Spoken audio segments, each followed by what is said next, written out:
시사돋보기 시작하겠습니다.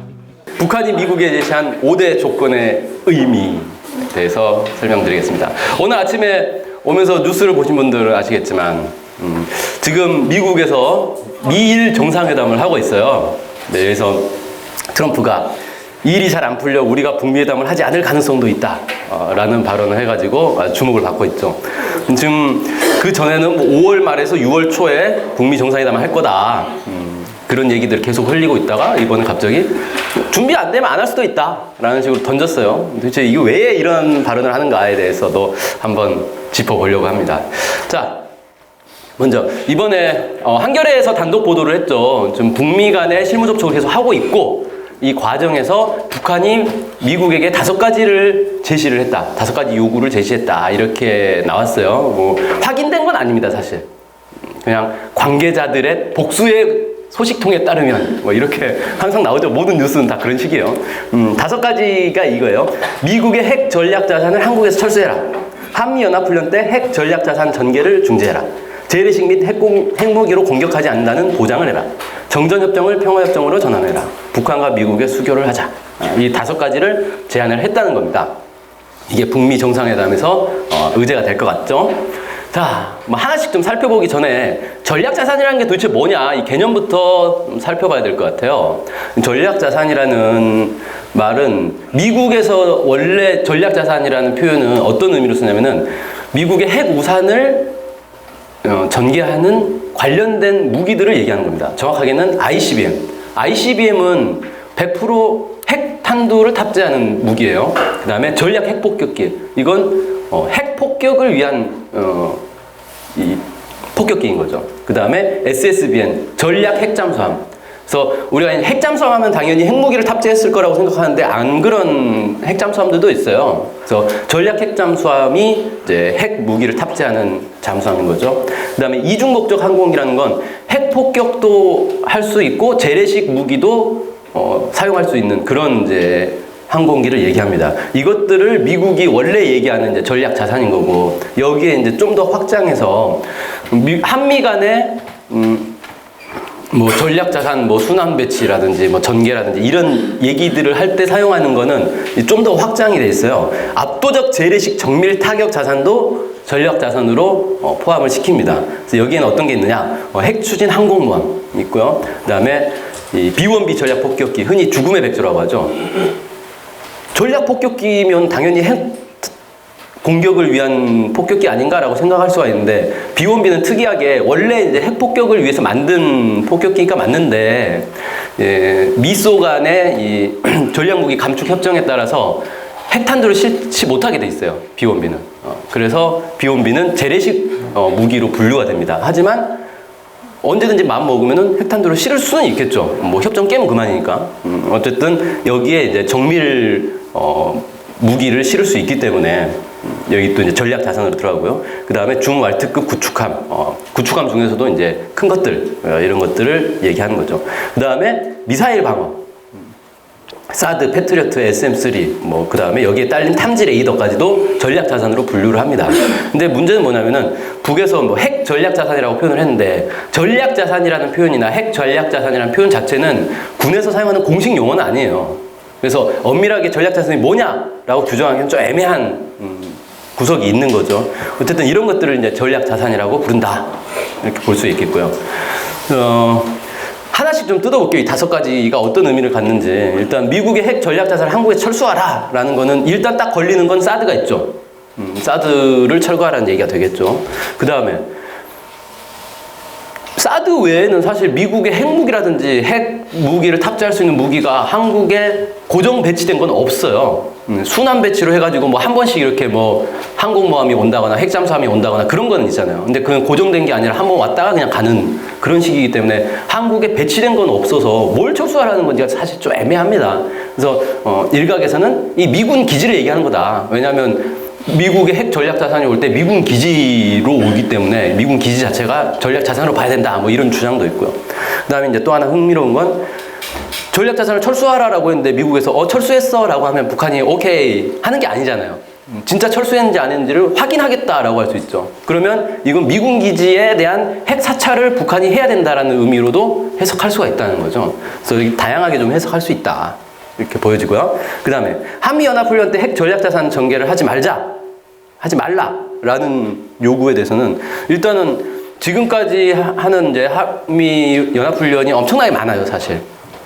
근데 우리가 주목하는 건 이제 딱 두 개 있는 거죠. 3월 초에 하는 키리졸브 훈련이 있고, 그다음에 8월에 하는 을지 프리덤 가디언 연습이 있고, 두 가지를 이제 주목하는데, 이거 말고도 사실은 거의 연중 내내 진행한다라고 보면 되는데, 이 두 개를 이제 주목하는 이유는 이 두 개 훈련을 할 때는 항상 전략 자산들이 들어오더라는 거예요. 항공모함, 뭐 핵 잠수함, 뭐 전략 폭격기 이런 것들이 꼭 들어오기 때문에 문제가 되고 주목을 받는 건데, 이걸 하지 말라, 그러니까 들어오지 말라라고 하면은 사실 일상적인 그냥 평상 훈련이 돼버리는 거죠. 그렇게 되면 미국 입장에서는 이걸 굳이 할 이유가 있는가라는 고민에 이제 빠지게 되겠죠. 이 두 가지 훈련에 핵 전략 자산이 투입되는 이유는 뭐냐면, 이 두 개의 훈련은 북한과의 전면전을 상정한 훈련이기 때문에 그래요. 다른 뭐 국지적인 훈련이나 어떤 특별한 어떤 이벤트에 대한 훈련이 아니라 전면전을 가정하고 있기 때문에, 전면전을 할 때는 당연히 전략자산을 투입해야 되는 거고, 그래서 전략자산이 동원되는 훈련을 하는 건데, 전략자산 빼라라고 해버리면 이건 전면전을 상정한 훈련을 할 수 없게 되는 거잖아요. 그래서 이 훈련 자체의 의미를 상실하기 때문에 사실상 이건 뭐 그냥 일상적인 훈련 외에는 할 수 없는 상황이 되는 거죠. 그 다음에 재래식 및 핵무기로 공격하지 않는다는 보장을 해라라는 건데, 이건 사실 뭐 트럼프가 안 할게 라고 한다고 되는 문제가 아니잖아요. 어떻게 보장할 것이냐가 핵심이 되는 거예요. 그리고 이제 보장하는 건 미국만 보장한다고 해서 되는 게 아니라 이 국제사회의 보증이 반드시 들어가야 된다. 그래서 국제협약에 의해서 뭔가가 돼야 되는 그런 이제 문제가 있다는 거죠. 뭐 예를 들어서 여러 이제 비핵화의 개념 중에 비핵지대화라는 개념이 있어요. 이 비핵지대화는 뭐냐면은 국제사회가 인정을 해주는 거예요. 이 지역은 핵무기를 배치할 수도 없고 사용할 수도 없고 통과할 수도 없다라는 거를 여러 나라들이 보증을 해주는 그런 개념이거든요. 그런 식으로 보증을 해주지 않으면 사실 미국이 북한에 대해서 공격 안 할게 라고 하는 말 자체가 아무런 이제 신뢰성을 얻을 수가 없기 때문에, 여기에 대해서 어떻게 보장할 것이냐, 이게 이제 앞으로 논란이 될 수 있다는 거죠. 그 다음에 정전협정을 평화협정으로 전환하자. 이건 뭐 당연히 예상됐던 거죠. 이거랑 그 밑에 이제 북미 수교. 이 두 개는 뭐 당연히 할 거다라고 예상을 하고 있는 건데, 여기서 이제 좀 흥미로운 게, 주한미군 철수에 대해서 왜 빠졌냐, 이 5가지 요구 조건 중에 이게 지금 이제 논란의 핵심 중에 하나죠. 북에서 이런 표현을 했다 그래요. 그 한겨레 보도에 따르면 체제 안전이 보장되면 미군 철수를 요구하지 않겠다라는 얘기를 북에서 했다는 거예요. 그러면 미군 철수는 필요 없고, 그러니까 정전협정을 평화협정으로 전환하는 데서 가장 핵심적인 문제는 미군 철수인 거잖아요. 주한미군 철수가 당연히 평화협정에 들어가야 되는데, 미군 철수를 요구하지 않으면서 평화협정으로 전환하자라고 얘기를 하면 도대체 미군은 어떻게 되는 거냐? 지휘 변경을 해야 된다는 거죠. 주한미군을 평화유지군이라든지 뭐 이런 식으로 이제 지휘 변경을 해야 되는데, 그렇게 되면 유엔사라든지 한미연합사는 당연히 해체될 수밖에 없다. 그리고 미군은 다른 목적에 의해서 다른 형태로 주둔하는 그런 식으로 이제 가게 되는 거죠. 뭐 이렇게 좀 이제 살펴볼 수가 있겠는데, 이걸 이제 제가 이 얘기를 하는 게, 지난주에 이 뉴스가 나오고 나서 연락들이 좀 오더라고요. 북한이 왜 주한미군 철수 얘기를 안 하죠? 저거 어떻게 봐야 되나요? 저게 사실인가요? 저한테 물어본다고 이게 사실인지 아닌지 제가 어떻게 알아요? 알 수가 없죠. 제가 뭐 고위 관계자도 아니고, 제가 알 수는 없는데, 몇 가지 이제 좀 따져볼 게 있죠. 사실 일단 신뢰할 만한 정보냐 이거예요. 저게 정확하게 공식적으로 발표된 것도 아니고, 뭐 복수의 소식통에 따르면, 뭐 고위 관계자에 따르면 이런 식으로 보도된 것 중에 사실 아닌 걸로 드러난 것도 많이 있기 때문에 일종의 여론전일 수도 있다라는 거예요. 여론을 일단 샥 흘려가지고 어떤 반응이 나오는지 이런 거일 수도 있는데, 내용을 쭉 들여다보면 내용 자체가 상당히 이제 구체적이고, 그래서 저는 일단 좀 신뢰할 만한 정보다라고 좀 보여집니다. 사실인지 아닌지는 먼 미래에 밝혀지겠지만. 근데 여기서 이제 한 가지 걸리는 게 뭐냐면, 한겨레에서 이제 보도를 할 때 이 5가지 전제 조건이 있다라는 말을 인용을 하면서 이게 북한의 비핵화의 전제 조건이다 이렇게 얘기를 하더라고요. 근데 비핵화의 전제 조건이라는 말은 직접 인용은 아니었어요. 그러니까 그 기사를 쓴 사람의 판단인 건지 아니면 그것도 그 관계자에 따른 발언인 건지가 불분명하다라는 거죠. 그래서 이게 북한이 과연 우리 비핵화할 테니까 이 5가지를 해달라라고 요구를 한 건지 아니면 비핵화와 무관하게 북미 정상회담에서 우리는 이 5가지를 요구한다라고 한 건지 이 부분은 좀 애매하다라는 거죠. 그래서 이게 과연 5가지가 만족되면 비핵화를 하겠다는 건지 이건 좀 판단을 지금 하기에는 좀 이르다 이렇게 보여지고 이 비핵화라는 것도 사실은 북에 있는 모든 핵 무기와 핵 시설들을 다 폐기하는 걸 얘기하는 건지 아니면 아주 초보적으로 핵실험을 더 이상 하지 않는 걸 얘기하는 건지 이 부분은 이제 아주 어려운 문제인 거죠. 어디까지 양보를 하고 어디까지 얻어낼 것인가 이런 건 되게 복잡한 문제라서 쉽게 단정하기 좀 어렵겠다라는 거고요. 주한미군 철수가 이제 빠졌다라는 거에 대해서도 몇 가지 좀 이제 고민해 볼 필요는 있는데 북한이 제시한 이 5가지 목표가 미국과의 어떤 최종적인 목표인 건지 아니면 이번 북미 정상회담에서 북한이 요구하고 있는 1단계 목표인 건지 이 부분은 사실 불분명하다는 거예요. 이번 정상회담에서 이 5가지 다 도장 찍고 2차 정상회담에서 주한미군 철수에 또 도장 찍고 이렇게 될 수도 있는 거잖아요. 그러니까 북한이 명시적으로 우린 주한미군 철수 이제 관심 없다. 인정하겠다. 뭐 이렇게 밝히지 않은 이상은 계속해서 지금이 아니더라도 나중에라도 계속해서 주한미군 철수는 요구를 할 수 있다는 거예요. 그래서 이게 단순히 이번 협상을 위한 협상 조건인 건지 아니면 북이 주한미군 철수에 대한 어떤 정책 변환, 노선 전환을 한 것인지 이런 거에 대해서도 사실 불분명하다라는 거예요. 그래서 우리가 이 보도 하나, 5가지 전제 조건 하나만 보고 섣부르게 이거다 저거다 이렇게 단정 짓는 건 옳지 않겠다. 뭐 이렇게 좀 설명을 드릴 수 있겠고요. 이걸 좀 더 이제 넓게 한번 봅시다. 이번에 북중 정상회담을 했는데 이와 관련해서 일본의 요미우리 신문에서 상당히 흥미로운 보도들을 냈어요. 여기서 이제 김정은 위원장이 이렇게 시진핑한테 얘기했다라고 이제 보도가 나오더라고요. 물론 이것도 공식적으로 확인된 건 아니죠. 그냥 보도일 뿐이죠. 한국 주도로 종전선언을 하자. 뭐 이런 얘기. 그다음에 평화협정 체결을 하자. 주한미군 철수를 하자. 그다음에 일본과 괌의 미군 기지까지 북한이 사찰해야 된다. 그다음에 체제 보장을 해라. 핵 폐기에 대한 전면적 보상을 해라. 이 6가지죠? 6가지 내용이 만족이 돼야 비핵화를 하겠다라고 얘기를 했다는 거예요. 물론 이것도 뭐 확인된 사실은 아닌데. 근데 평화협정 체결 뭐 당연히 이제 할 수 있는 거고 종전선언을 이제 한국 주도로 종전선언 한다는 게 어떤 의미인지 잘 모르겠어요. 종전을 한국이 종전 하면 그게 종전이 아니잖아요, 사실. 한국은 뭐 전시 작전권도 없는데. 그래서 이게 뭘 의미하느냐 좀 더 지켜봐야 될 것 같고요. 주한미군 철수를 여기서는 명시를 했다는 거예요. 그리고 더 흥미로운 건 주한미군은 물론이고 일본과 괌의 미군 기지까지도 북한이 사찰을 하겠다라는 걸 요구했다는 거예요. 이걸 미국이 받아들일 수 있겠어요? 상당히 난해한 문제죠.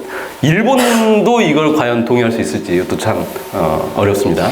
그 다음에 뭐 체제 보장은 얘기했던 거고 전면적 보상. 이 전면적 보상은 뭐냐면 핵 폐기에 따른 보상을 하라는 얘기로 들릴 수도 있고 북미 수교 평화협정에 대한 보상을 하라라는 얘기일 수도 있어요. 그러니까 평화협정이라는 게 한국 전쟁을 완전히 끝내는 거잖아요. 그럼 전쟁을 끝내는 과정에서는 전쟁 배상금 문제가 나올 수가 있단 말이에요.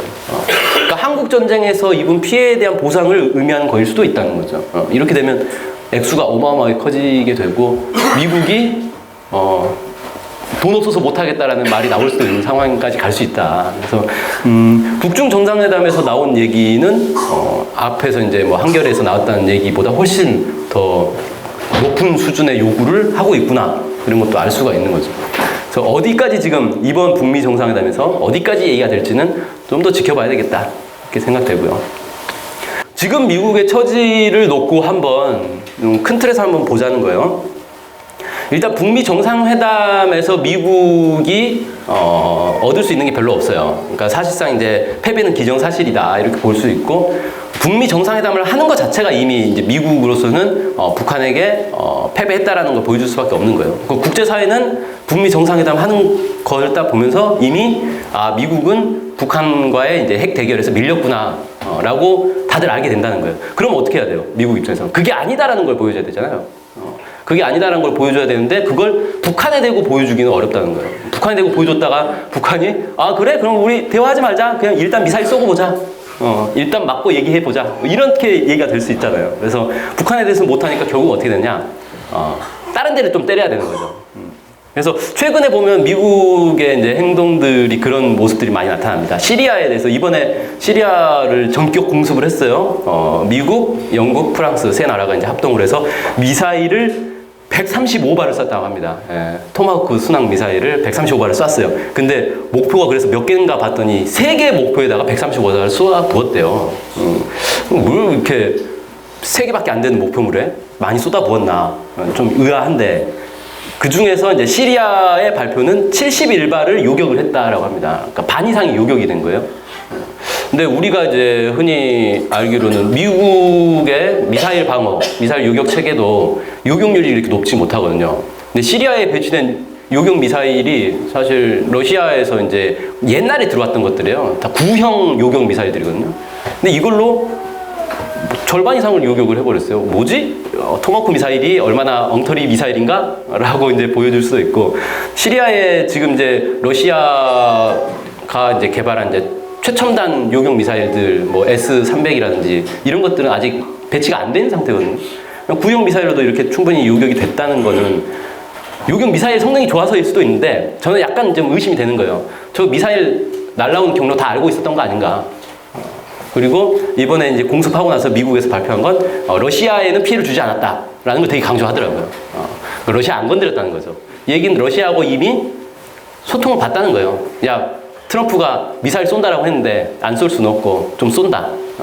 어디 쏠 테니까 알아서 해라. 그래서 인명피해도 거의 없었다 그래요. 그래서 약간 보여주기 쇼를 했는데 어쨌든 미국 입장에서는 봐라! 우린 죽지 않았다! 우린 죽지 않았다! 미사일 135발도 쏠 수 있다! 뭐 이런 것들을 이제 좀 보여주는 거죠. 그 다음에 이제 북한을 못 잡겠으니까 M1 이제 중국을 잡는 거죠. 중국 너 이놈들 하면서 존 볼턴을 기용을 했는데 여기에 대해서 이제 사실 북한보다는 중국이 더 발끈을 했죠. 왜냐하면 존 볼턴은 미국 내에서도 거의 유일하게 중국과의 전면전을 주장하던 사람이에요. 거의 뭐 트럼프를 능가하는 또라이였다 이렇게 볼 수가 있는데, 그리고 뭐 이제 대만을 이제 국가로 인정을 하자라고 주장을 해가지고 중국에 대해서는 되게 이제 강경한 목소리를 냈던 그런 인물인데, 얘를 기용을 하고 이번에 이제 그 무역 전쟁. 존 볼턴을 기용하는 날 무역전쟁을 시작을 한 거예요. 그래가지고, 어마어마한 양의 이제 관세를 때리는 그런 일들이 생겼고, 그러면서 또 동시에 뭘 했냐면은, 지금 미국하고 중국하고 군사 분쟁을 하고 있는 데가 남중국해예요. 남중국해 이 지역에 항모 전단을 투입을 합니다. 그래가지고 군사적 긴장을 유도를 했는데, 이게 3월 달에 한 번 투입하더니 4월 달에 또 투입했어요. 다른 전단 또 보내가지고. 이런 식으로 해서 중국을 이제 계속 자극하면서 나 죽지 않았다. 라는 걸 계속 보여주고 있는 거죠. 그래서 미국이 북한과의 정상회담에서는 자기들이 이제 얻을 게 없기 때문에 결국은 다른 나라를 계속 이제 위협하면서 허세를 계속 부리는 거죠.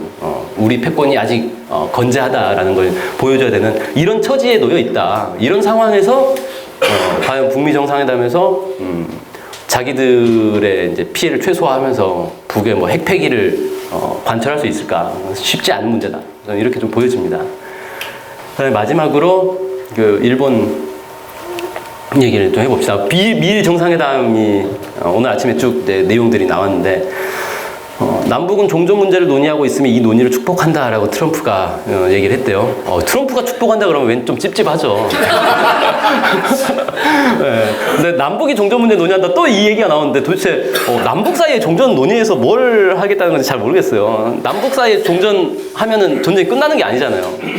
당장 이 군사 분계선을 관리하는 건 한국군이 아니란 말이에요. 유엔군, 그러니까 사실상 미군이 관리하고 있는 거잖아요.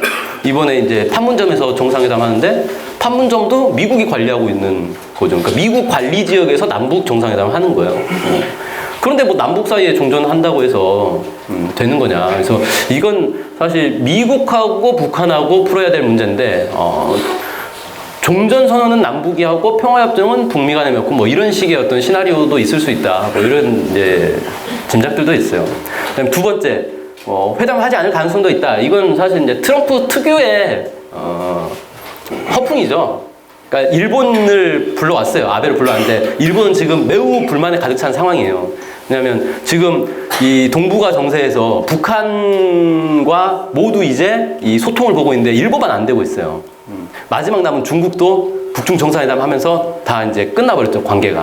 그럼 이제 일본만 왕따를 되는 상황이기 때문에 일본 입장에서 매우 이제 불만이 있고, 이 상황을 용인한 건 결국 미국이다. 트럼프가 우리 뒤통수 치고 북한하고 정상회담 하기로 했다. 이것 때문에 일본이 매우 격앙된 상태이기 때문에 달래줘야 된단 말이에요. 달래주려면 어떻게 해야 돼요? 야, 우리 안 할 수도 있어. 너무 그러지 마. 이러는 거죠. 아, 우리 반드시 할 거야. 이런 얘기를 못 하는 거예요. 그래서 그냥 한번 해주는 거예요. 립 서비스죠, 일종의. 일본 달래기. 그래서 이건 뭐 별 의미 없는 멘트다. 이렇게 볼 수 있고. 또 재밌는 게 5개 장소를 검토하고 있다고 그래요. 북미 정상회담 하는데 이렇게 후보지가 많았나 싶은데 특이한 건 미국은 아니라는 거예요. 미국이 아닌데 5개 장소가 뭘까? 그러면 평양, 원산, 신의주, 남포 뭐 이런 건가? 싶기도 하고, 지금 황당하게도 가장 유력지로 떠오르고 있는 데가 몽골이에요. 네. 왜 몽골인지는 참 아주 딱한데, 제3국도 이제 검토를 하고 있다라는 거죠. 그래서 아마 평양 아니면 판문점 아니면 제3국 뭐 이런 식으로 이제 얘기가 될 가능성이 높다, 이렇게 보여지는데, 미국은 아니라고 딱 못을 박았어요. 평양은 아니다 이런 얘기는 또 안 하더라고요.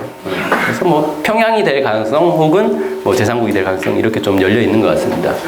자, 뭐 이렇게 해서 최근에 이제 이슈가 됐던 북미 정상회담의 이제 준비 과정에 대해서 쭉 살펴봤습니다. 네, 이걸로 마치도록 하겠습니다. 감사합니다.